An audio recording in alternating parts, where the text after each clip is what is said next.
يا أبا جعفر يا محمد بن علي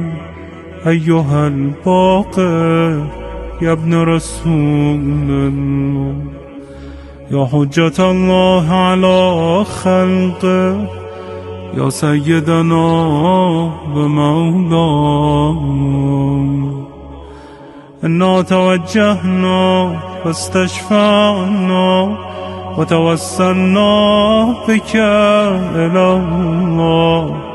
وقدمناك بين يدي حاجاتنا يا وجيها عند الله اشفع لنا عند الله.